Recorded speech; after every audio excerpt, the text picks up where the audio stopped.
Foggy day at Penn Lake. You can see mist coming up from the lake as well. So Melissa and I are going to go on a nice little afternoon walk around the lake.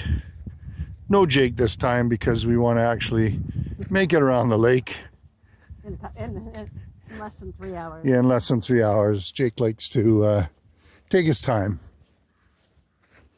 Going up to a children's playground area on the other side of the lake, and just going to relate a story about the last week, ever since we've made it to Dryden, Ontario, or just past Dryden, Ontario, to see Lake Superior. I've had the wreck of the Edmund Fitzgerald playing through my head over and over and over and over, and just an interesting personal story about that.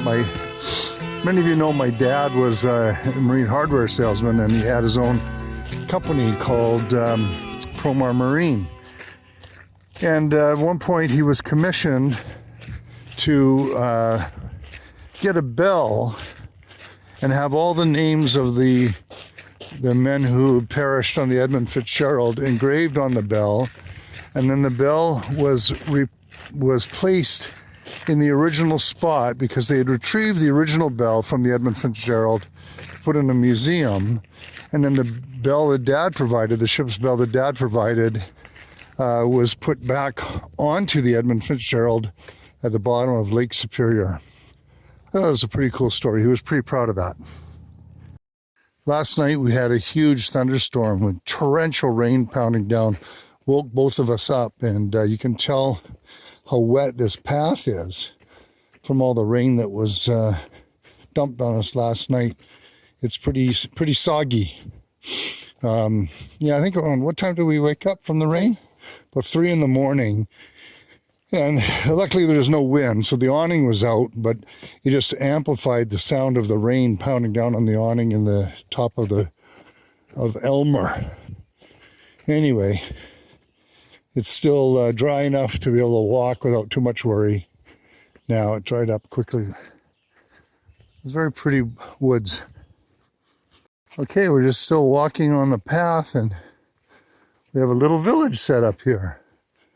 I don't know if we're getting into a Blair Witch Project kind of situation, but little archway to come through, and oh yeah, there's a pentagram on the ground. Okay, Mel, where are you taking me? Well, I'm not taking you in there. Okay, we're gonna keep walking. Yeah. That's a cute little somebody just did that. Yeah, somebody probably, kids built it, and then somebody went and put a pentagram on it. I don't know if the kids built it. I think. Isn't that the angle from Blair Witch Project? Here's another one.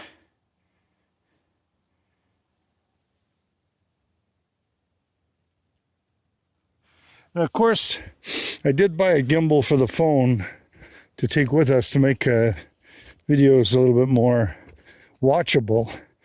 And I suppose buying the gimbal is the first step. Taking you out of the bag and taking you with you when you go on walks is another important step to do. But we'll get there, step at a time, step at a time. Yeah, we thought we'd be able to take our bikes on this path, but here I can see would be a little bit challenging. We're going to make it. You can see the lake, getting a little bit closer again as we're circumnavigating it. We're probably just about done. It'd be great to have a fall of mine videotaped for all the world to enjoy. All the world, the 5 people who watch these videos.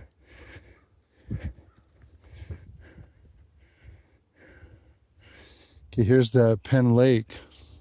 We have quite a ways to go still, I think. Because way back that way is where the campground is. And the lake goes quite a bit that way still. That's pretty cool. All right, on we go.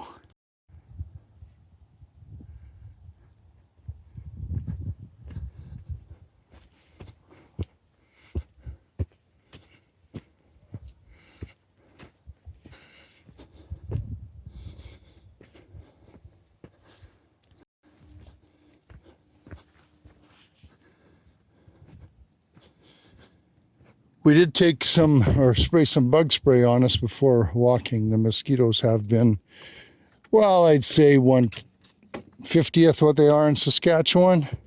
Heather, if you're watching this, be proud of your home province's mosquito population. They represent themselves well. Not too many here. Here's some evidence of the thunderstorm last night. It's not too bad. It's really well drained though as a trail, and Melissa was just commenting about the work that they do to maintain this. It's really spectacular.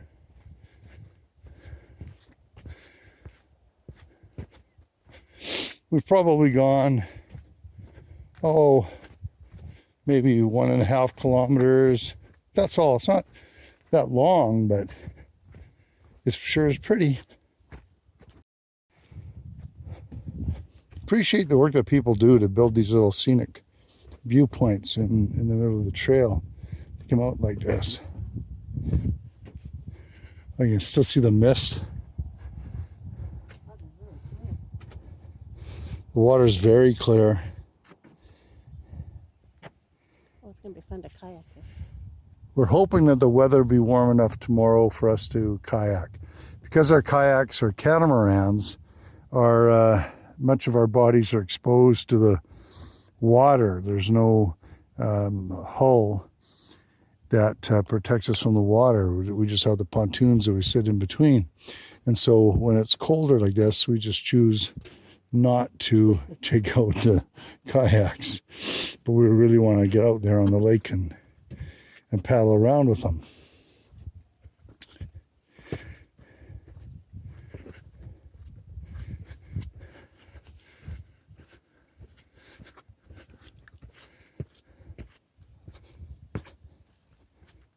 Okay, we're at a point now where we can hear the road a little bit and smell some of the fires from the campground.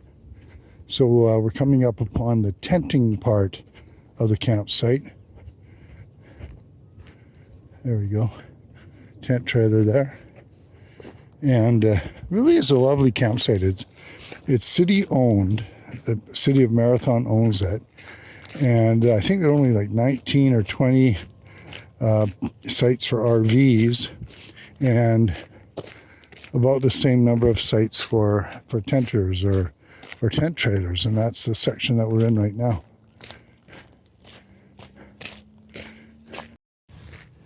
And here we are for the RVs.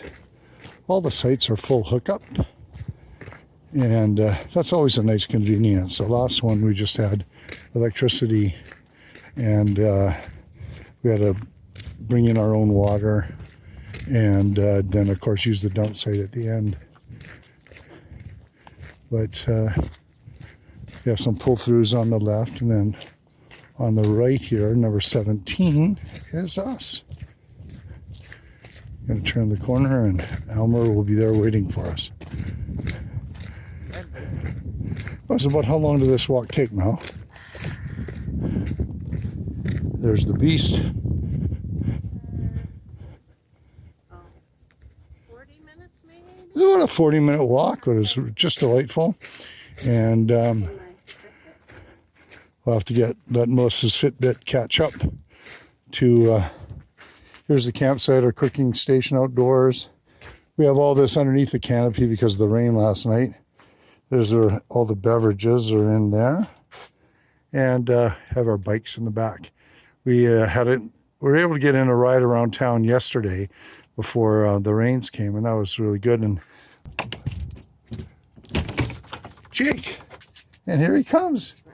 Hey Jake, you're a star, buddy. Yeah, we made it back. See, we always do. We're here. I know. We're here. Stay there. Go on now. Okay, see you later, everybody.